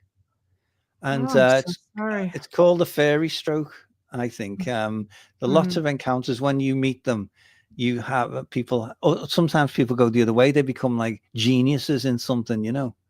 And so I had this, so I struggled all day. I said to the spirit world, look, I'm on an island off the coast of Ireland in the Atlantic. I can't just call an ambulance. You know, I'm in the middle of nowhere. It's getting late, and so come on, you've got to really help me. So I walked around and attuned myself with the environment, which is very beautiful. The bees were buzzing, the sky was blue, the mountains, the ocean. I thought, this is all beautiful, perfect harmony. And I put myself in harmony with that. I said, spirit world, you've got to heal me now, not next month or something like that. It's got to be done now. So I gradually made a bit of a recovery. I was able to drive the car. I did a little car test. So I thought I'd go down to the pub, you know, and thought I need a meal. So severely dehydrated. I was very tired, and I was very upset trying to process what had happened to me. And anyway, when I spoke to my sister, and I said, I think I've had a stroke or something. I said, I'm not good. I said, I can't really function. I've smashed the cup and everything. I said, I can't make myself, I can't dress myself. And I said, so anyway, I said, I'm getting better. I said, but I just need to, you know, and there's nothing you can do because I'm miles from anywhere. So I was like, thank you, God, you know. So I thought, this is really bad. I was in a very dark place. But I was annoyed as well. I've worked very hard for this holiday. This is my family home. We come from here. We go back generations. I thought, And I was extremely annoyed by this. I thought, this is an attack. So I said to my sister about the light being on all the time in the car. I said, it's on now. I looked out the window and it was on. I said, wouldn't surprise me if the front door's open. So I went to the garage door and the front door's wide open. And when I came down to the car, I said, I'll have to go down to the car, and the car door was wide open. It was like the saying, get out, you know. I said, I don't know if this is the spirit, because I'm confused by it, because I was confused anyway. But with the fae, you can't tell if they're your friend or not. You know, they can, you know, they can blindside you. You know, you think, am I being helped here or hindered? But I thought, I do need to go and get something to eat and have a drink of alcohol or something, like pints, you know, and I'll be all right. You know, it will give me recovery, you know, because I was very tired. And anyway, I got in the car and I turned right and then right again onto Fermanagh East Road. It's an unclaimed road. And I've got to tell you, Michelle, from when I was a kid, the first time I turned onto that road, I went, whoa, I don't like this road. I've never liked it. It's a horse and cart road and it's dark. And I'm telling you, when you go out to Ireland in these places, it's very, the polarity between good and bad is really pronounced. And I've never liked that road. So I'm driving down the road. It's a straight road. I thought I can't really, and there's a pub at the bottom. So I'm clipping the hedges on the left. I thought, you know, the car's striking the hedges. So what's going on? So I looked at the road, thought I need to be in the middle of the road. So I corrected the steering and I ended up going on the right into a ditch with the car on its side. And I thought, oh, that's just brilliant. This is just getting better, you know. So the car's on its side, I'm in it, and I had to climb out the passenger window to get out. We have ours are a right-hand drive, so it's gone in on the right on its side. I've ruptured the fuel tank on the terrain. I thought, oh, this is bad, you know. So I managed to get out, and there was this atmosphere, and they were really enjoying this. And I was like, enjoying this, are you? You know, like John Cleese, enjoying this, are you? Yeah, enjoying it, are you? This is how you get your kicks, is it? Eh? You know, I was like having one of those moments, thinking, you know, God, you know, I was so annoyed, and I thought, you know, I'm in the middle of nowhere. It's not like you can just call out a recovery truck, you know. And I was so tight and stingy, I didn't bother extending the cover, you know. So I thought so I called Garda Síochána, which is the police over there. I said, look, my car's on its side, you know. I told them what happened. I said, I'm all right, I'm walking. So I'm not injured. I said, but, you know, it needs to be pulled out. So I thought they'd do something. So, but you got to bear in mind, I'm very confused at the time. And they couldn't find me. They phoned me up saying, where the hell are you? I'm like, so, well, you know, I'm on the Valentia Heights there, you know, the top of the mountain there, Yukon Mountain. And saying, well, we can't find you. They said, well, put your blue lights on, you know. And so anyway, so that they couldn't find me. So I ended up, for some reason, I don't know why I did this, and I really don't. I said, I'll walk back to the house, because they knew the house. They were at the house. And I said, I'll walk back to the house. So you stay there, I'll find you. And for some reason, I went right. I got over a stile and entered the field on the right and began walking. I don't know why I did that. I was just like as if I was taking over or something. I don't know. And I met a bull in the field, you know. So I had my phone, you know. I thought, oh, this is great, you know. I'm just going to get smashed by this bull. I know they can't see anyway. They just can't get any worse. Yeah, there was nothing wrong with his hearing or with his sense of smell, you know. But what happened was all the field was rumbling. There was about 100 cattle in the field. I disturbed them. So I'm walking and I think, I don't know where the hell I'm going. And it's pitch black, by the way. And what I didn't tell you is that, you know, all day I took 2 photographs. There was this Atlantic mist came in, like, you know, John Carpenter's film, The Fog. It came in and it's really ominous in the photographs. It's crazy up in the North Atlantic. Yeah, and it's like this big, tall mist came in. It climbed up the mountain up to the house. So everything was like in a mist. It was a proper gothic sort of movie, you know. So I ended up, I kept going and the fences are electric and they dig ditches before the fences. So I was having to go down to the ditch, try and climb up the other side, and then getting electrocuted on the fence. And I thought, oh, this is not good. You know, I was really bad way. Laugh, but I can't believe it. Actually, you put yourself through that. I don't know why. I really can't explain why I did that, why I went that way. I don't know why. It's still a mystery. There's a lot I don't understand about it. Yeah. So I ended up, I managed to make my way, and I looked down. There's so much that happened. The ordeal, I won't bore you with it all, but the ordeal lasted 17 hours. It was before I was rescued. And anyway, I looked down, and there was like a flash of, like a strobe light. And I thought, oh, that's all I need. I'm in a thundercloud up on the mountain and surrounded by electrical fence, and it's getting wet. And I thought, that's all I need, be in the middle of a thunderstorm up here, And I took a photograph with my car, of the car with my camera phone, trying to catch these sprite things. There's some things on there. People can make up their own mind about it. But I was taking photographs, and anyway, suddenly the phone died. And I just knew it had been zapped. So I couldn't stay in touch with the police. The police abandoned me, left me. And at the hospital the next I know, they said, well, we see it all the time. People get drunk, they crash the car, call us out, and then when we come out, they try and avoid us.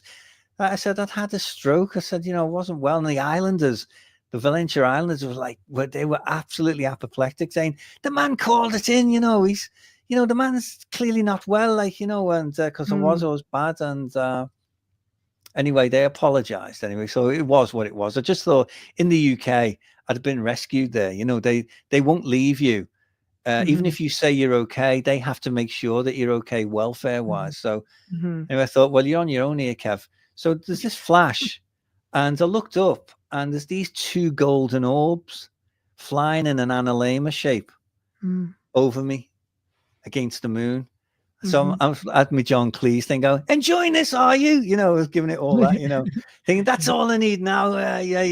So I said to him, you're going to be abducted too. Yeah, that's what I said. I said, don't even think about that. I said, don't try that abduction stuff with me where you drop me down the road and I've got no memory of it. I said, don't mess with me. And I was quite forthright. Not in the mood. Yeah, not like, but they respond to that. And I was aware clairvoyantly of a discussion taking place between these two. And so they were scared. They came down a bit closer, and they were bright, and they were really bright. And here's the thing, I thought, I'm stuck here because they won't appear like this if anyone's going to happen along any moment now. Thought this is deserted for a while. They know they've got me for a while, and I thought, and I've got this kind of paralyzed sort of condition. I'm like, perfect. I was so honestly, I was so annoyed. I was channel your inner John Cleese again. Yeah, and I was like, I've got to this stage of life, and I'm putting up with this, And anyway, so after a while, I wasn't going anywhere. They weren't going anywhere. I knew what they were. So what I did was, I said, I uploaded my book to them. I said, I wrote that, and you're in it.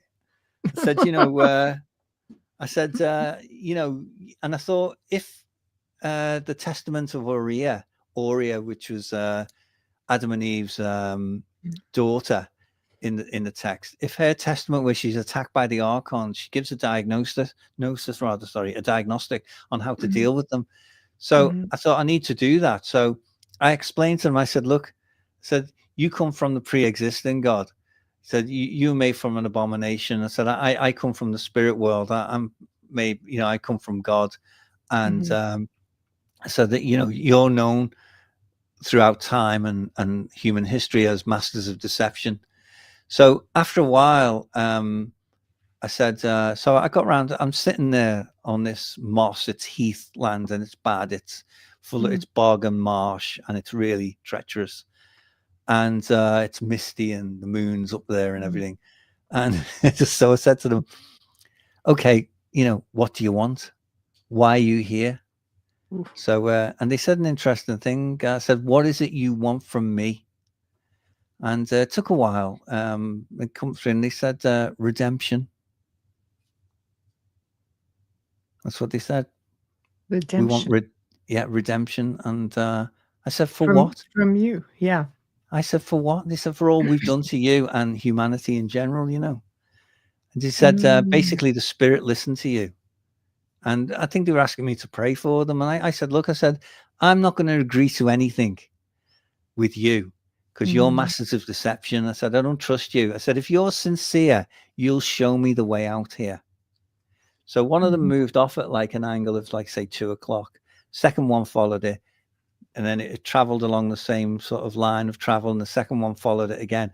So I said, right, I'm going to follow that line. I said, but if you lead me down a crevasse or something, or I break my leg or something like that, and I end up basically suffering here tonight, because I mean, I was close to death, to be honest with you.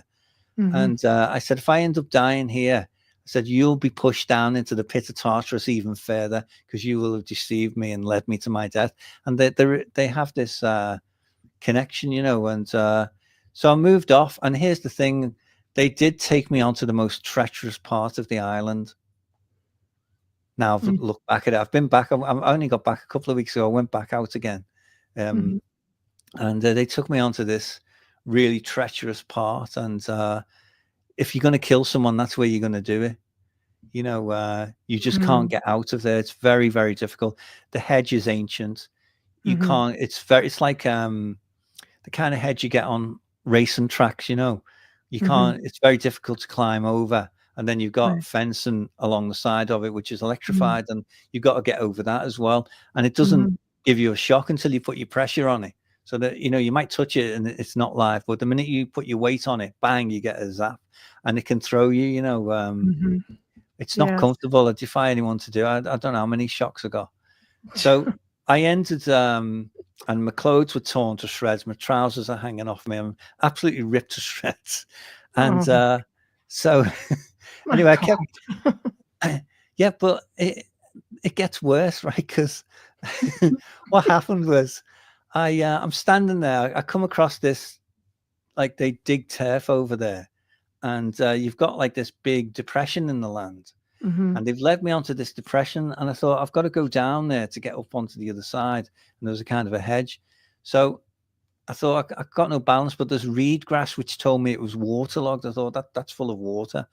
So I very carefully went down step by step, trying not to trip, and eventually got to the other side. And I climbed up the other side, which is about 6 foot slope, which doesn't sound much, but there's nothing to grip onto. And I was at the point of fainting now. I thought, I'm going to pass out. I thought, I'm not going to make this.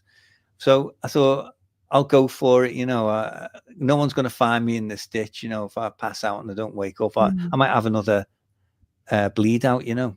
I'd had 2. So, you know, I might have another one. And I didn't see it as a fairy stroke at the time. But so anyway, I managed to climb up, and I was absolutely exhausted. And I was, again, heaving. This miasma come round. I was chucking. I thought, oh, here we go. Got this thing happening again. These 2 orbs are flying around. Pile it on. Yeah, they're flying around. And I was like, wow, you know, you really enjoying this. I thought, you are just so evil. Pure evil. I thought, well, people might, why give them a chance, is because I didn't want anyone to say it could have been like the Star of Bethlehem, Kev. They were guiding you, your friends, and no, they weren't. You know, I'm psychic and I know what I'm talking to. So they so then I'm looking around, and I thought, you know, I'm just in the middle of nowhere, don't know where I am.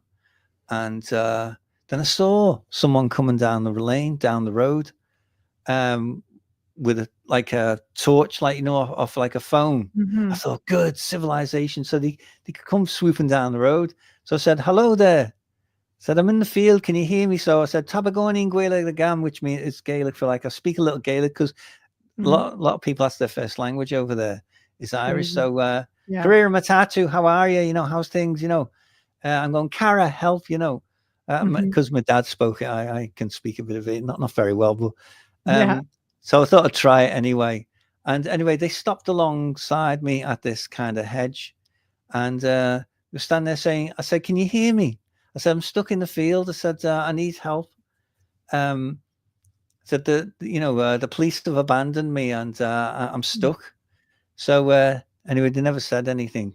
So, and then as I'm looking at them, I'm thinking, oh God, that's all I need, a phantom. And there's this what you would call a wraith. Oh, jeez. Yeah, with the You have monks to thing. have the worst freaking luck. Yeah. So I said to him, I said, the cat got your tongue, you know, because he's not replying to me. And I'm a bit disrespectful sometimes, I know, but most people would run away, but not me. And I think they were really, you know, he was impressed by that. But anyway, he was, what you call, nominated to make first contact. So I said, you know, thought that's all I need is a spook, you know.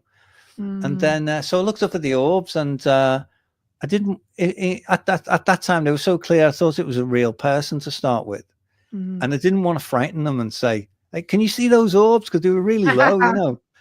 Yeah. Because you know they might go, "Oh, suffering Jesus, got to get out of here." Like an abandonment had already been abandoned by the police, you know. I thought, Yeah. I don't want, you know, I won't mention the orbs at all.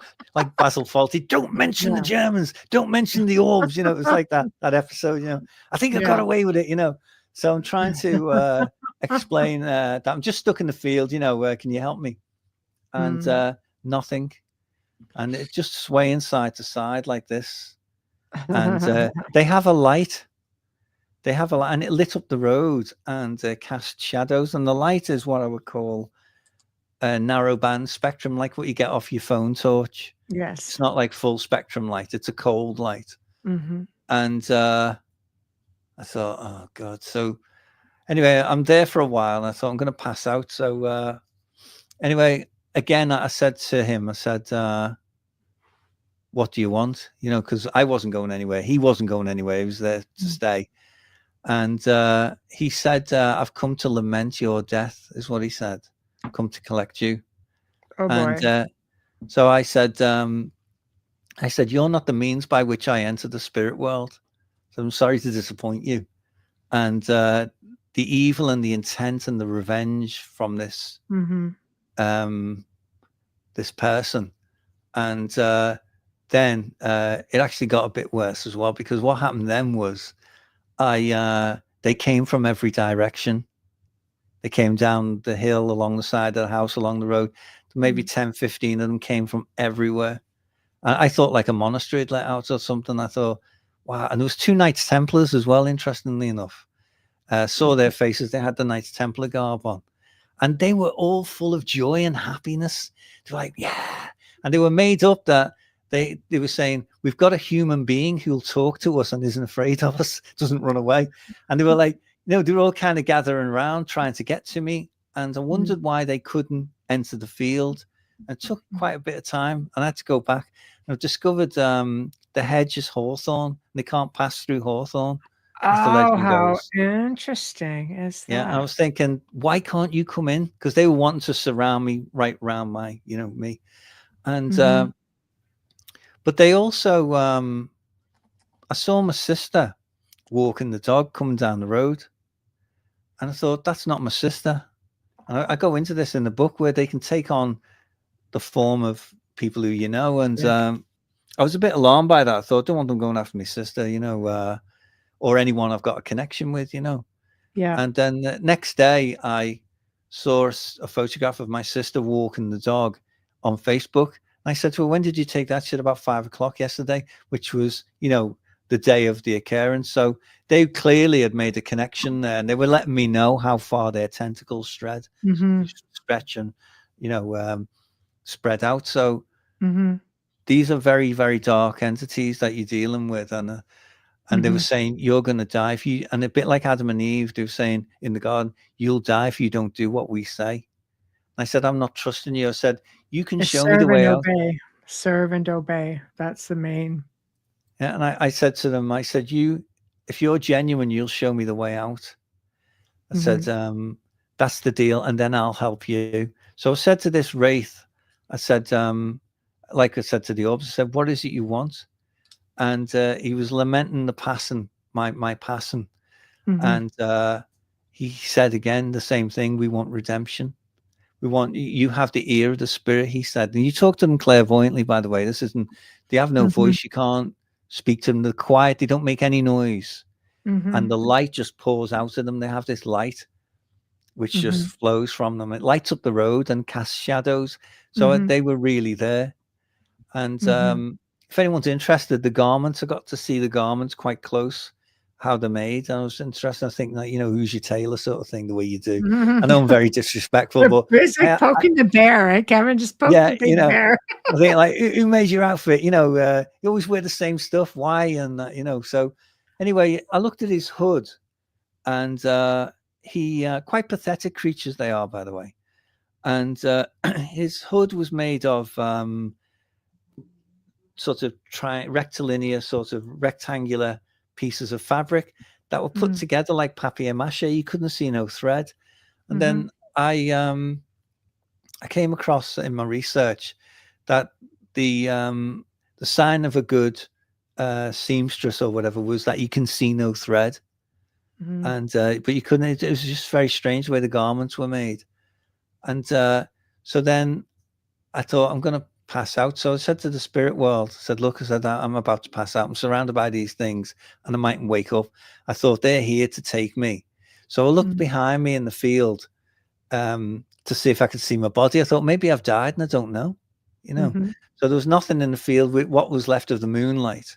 There was nothing there. So I, and with the pain and that, I realized, yeah, no, you're still alive, mate, So I thought, but I understood this was very, very serious, because you don't get this unless this is the big show. This is like a huge display. And I thought, what have I done to deserve this? And I wasn't. So I spoke to I've had the Holy Spirit in my life a number of times. And the Holy Spirit came and said, let me know that it was there. And for people who don't know what the Holy Spirit is, it's God's messenger on earth. And it doesn't judge, it brings peace, and brought peace to me, because I thought, I don't want to die right now, because I wasn't afraid of dying, but, I've left the house. I need to sort everything out. I can't just put that onto the family, and they've got to come all this way, and get everything sorted if I don't make it out of here tonight.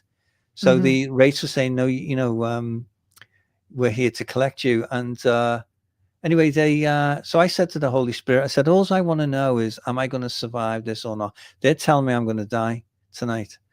And the Holy Spirit said, no, you are not to listen to them. You will survive this, and you are to write a true, full, and faithful account of everything that's happened to you.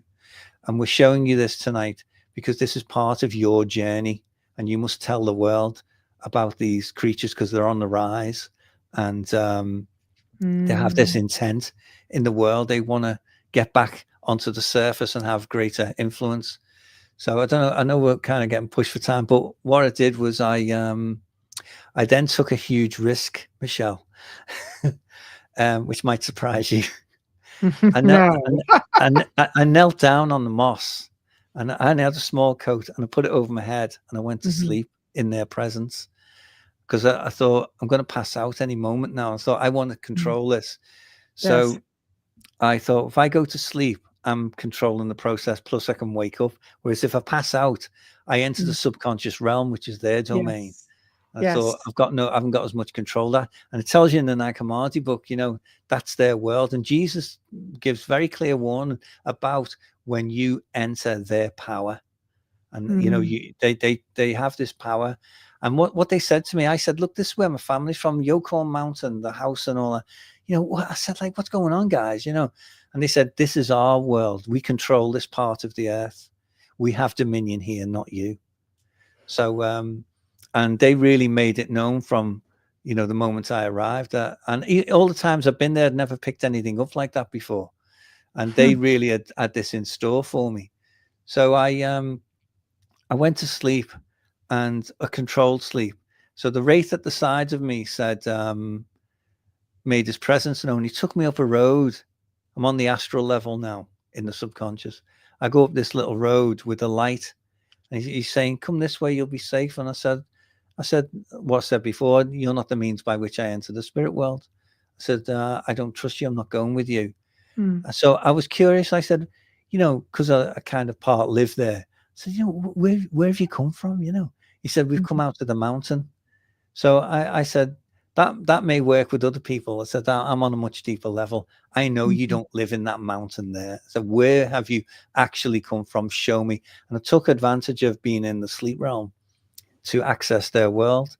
And he took me to the top of Yokon Mountain, and he showed me a node. I'd never been up the mountain top before. And I've been back, come back a couple of weeks ago, and I can tell you there is a node there, and all the stuff that he showed me is actually there. And I went down this shaft deep into the earth, and I went down about maybe not that far. I'd say maybe just a few miles down. And I came to this, showed me this city. I know this is all high strangeness. You always get more than what you bargain for. Me, I know that. But I love it. so he showed me this city, like in the distance, and I didn't want to go too far because I'm aware of what Jesus says about entering their realm, their power. You might be able to get out. You know, it could be an issue. They do have a power. It's not all like what the Christians say. You can just banish them and all that sort of stuff. No, you have a battle on your hands. Is what they've done to me. I was under no illusion about what happened. I thought, you can do things. You've got right under my filters, and you know, you've done something to me. And anyway, I ended up saw this city in the distance, and I would describe the underground realm as having a luminosity about it, and it had there was an order, a society down there. They have what I call a hierarchy, and there was a citadel. There was a system down there, is what I'm saying. And to my left was the figure of Anubis, about 15 feet tall, and he looked at me, and I thought, I'm not going past you, mate. I said, I'll just, I said, no, seen enough. Thank you. Bye. You know, like John Cleese. Thank you. Yeah, that's enough. Yeah. I thought I've seen all I want to say. So I said to the spirit world, come on, wake me up. And so I woke back up in the field, and still surrounded by this clan of wraiths that were really intent. The ones that I saw the faces, like the Knights Templar, they were just hostages that belonged to them. But they were so amazed that someone wasn't running away. And they said, we want you to pray for us. We need redemption. And but I still wouldn't trust them. And they haunted me for months afterwards. They still do. Once they get into you, and once they get into your home, your house, they leave a scar. And I'm not just talking about the physical injury. I'm talking about, because I've been a medium for so long, and I work as a healer, and I have that faith. They haven't been able to drive me insane, but they showed me in those moments how they drive people crazy, and people are absolutely insane, and they get to gather their souls, and that's what they do. The gatherers of souls, they're very dark, and no one on the island has tried to. You try to speak to people about things, but here's the thing that really gets under my skin about islanders: they're in total denial about their culture and about these myths and legends. They just say, oh, it's all just mythology, and it's all just superstition and all that. But I said to the police the next day, I said, I was joking, I said, you see some things up on that mountain, don't you, at night? And you do it like this, say, yes, you do. Like, I thought, yeah, you've probably seen stuff up there as well, but it's very so they have this this power, and they haunted me for a while afterwards, very strongly. And I couldn't look at anything to do with, like, say, like a cobweb or something that would blow, because they have this. If anyone's interested in what's happening, I think it's like they're suspended in an etheric liquid bubble, because they kind of float, and the garments weren't affected by the wind or the rain. And I also saw something we spoke about earlier, a power in the lunar ray. That's like the sunlight to them. That gave them life, the moonlight. And they were like bathing. They come out like we go out in the sun and enjoy ourselves. They were doing the same in the moonlight. They really love. There's something in the lunar ray, and the Nag Hammadi touches on it, that it possesses a secret. And you can see that, like that ray that gives them light and gives them life.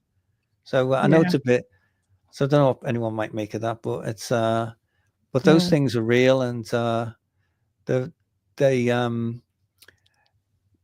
they don't have your best interests at heart. And I would say to anyone not to have anything to do with them, to really stay away, because they can damage you, and they can. It's like a claws come out and scratch my aura, the very core matrix of me. They've left a scar there, and sometimes it goes over in my head over and over again.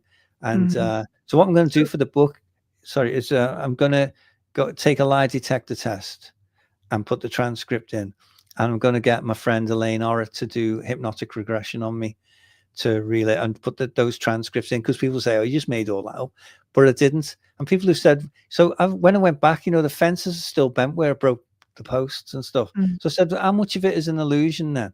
Said, are the fence posts, are they an illusion? Was the police, were they an illusion? Was my car on its side? Where do you want the illusion to stop and start? So the whole thing, how much of it was an illusion? And I've had to kind of say to people, you haven't had this experience. You don't know what you're in no position to say to me that I had a hallucination, because I didn't. And people saying, but your brain was compromised. I know all that, but I know what I saw. I have bad eyesight, Michelle. Yeah. So I took my glasses off and they were blurred, put my glasses on and they were clear. So they were really occupying the space. I didn't even know there was a house there until they lit it up. Right. You know what? I think you get into the whole everything around us is high strangeness. And if this is completely controlled by beings whose job it is to instill fear and control, and because it's fuel for them and it enslaves us, then all of that makes sense. And I've seen entities hold human spirits hostage. I've seen people go over after passing attachments with them, because they attach not just, I think, to the physical, but they do to the essence. They want to hold on to that. They don't want you going into, like, escaping the matrix, so to speak. They don't want that. They don't want any of that. So everything that people experience, I mean, if you're lucky to break free, and I feel that this book is definitely a way of educating you on how to break free from this whole slave system sort of thing. But I'm so thrilled that you were able to come back and join me, and I hope we can do it again. When you get close and you want to talk about the new book, or more paranormal experiences and high strangeness, and we can do all kinds of fun shows.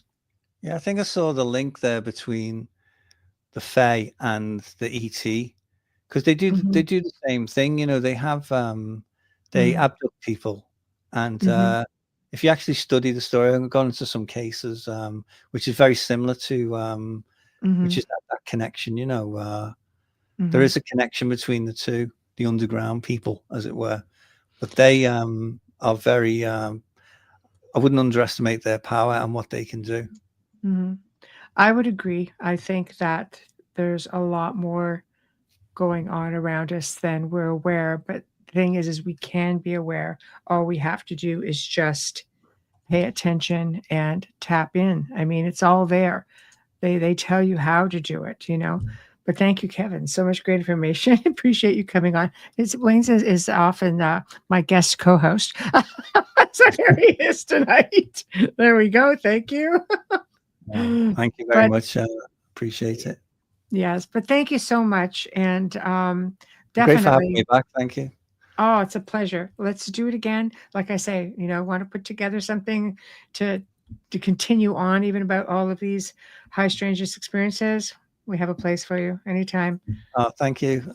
So yeah, I there is a bit more, obviously, and I know we haven't got time, but essentially there's I've been given an understanding on things, and I've just got to make sense of it. And I think I hope it gets thanks for letting me break the story, as it were, because I haven't really told anyone about what happened. So pleasure. Thank you for sharing it with us. Yeah. But I didn't expect that. If you'd have told me about that sort of thing beforehand, I even as a spiritualist would have thought maybe not, but when it happens to you, and so clear, and with such clear intent, they really had something planned for me. In the spirit world, we're not kidding when they said, when you get to Ireland, you'll get that last chapter. So put it in as the last chapter as a précis of the story, but it requires a separate work altogether. And I've been getting a lot of help from the spirit world, being shown things, and they've really helped me out. I'm going up to Scotland next month to Aberfoyle to visit the grave of Robert Kirk. He had an encounter, a fairy stroke. He was killed. He was the minister there. Certain parallels between me and him. And I'm going to see if I can communicate with his spirit and find out. He wrote the Fairy Commonwealth, which is about their society, and he was bang on that it's based on an aristocratic model. That's exactly what I got. Princely rulers. It's not a military model. It's an aristocratic sort of setup they've got down there. But they are going nowhere. Yeah, it's very dark. But let's bring this to the world and make sure people. And what they said is we have our tentacles deep in your society. We have influences in the corridors of power. So I did get quite a large dialogue with them. I've got the working title of a modern dialogue with a clan of wraiths, and apparently they thought I was important. So I think so. They were just made up they could speak to someone, that didn't run away and become insane. I saw things. Now, even if you were kind of caught in the moment, you really couldn't get away. No, I couldn't. It was good. I just accepted it. I'd be equal to the challenges. I thought, God's put me here and I'm guided, and let's deal with it. And let's do this sort of thing, No, I love it. I love it. Well, thank you so much. I have to sign off. No, thank you very much. I'm going to go to bed now, which might surprise you. Well, yeah, you know what? Thank you. You were a complete trooper staying up this late. So well, professional, you see, working in media and that, you kind of better if it's live, isn't it? Sort of thing. Yes, always better when it's live. But I will be in touch, and let's put something together and have you on again. I would love that. Thank you very much, Michelle, and thanks to everyone who listened to my story. Thank you very much, or account as I call it. Yes. Thank you. All right, Kevin. Thank you. God bless. Bye now. And you as well. Bye-bye. Bye-bye. Well, we have come to the end of another great segment. Boy, did that go into a direction I totally did not expect. But you know what? I love the blend of how everything comes together, because it really does. Everything is connected. Whether we believe so or not, it truly is. Now, tomorrow night, we're welcoming back Bart Sharp, and we're going to be talking. He's a very dear friend of mine, also a host here on the show, or on the network. And boy, I'll tell you, he's really gifted individual. He's really wonderful. We're going to be talking about spirituality, power spots, how to let ET consciousness and their power spots enhance your life, raising vibrations. He does the Mary Magdalene tours out in France, actually. So we can talk about that a little bit, a whole lot of things to touch on. So thank you guys all, to those in the chat room. You're all awesome as always. Big thank you to Folgers Coffee. Thank you to Justin Snicker and Steve McGinnis. Thank you to United Public Radio, 107.7 FM in New Orleans. And guys, we shall see you all tomorrow night. Good night.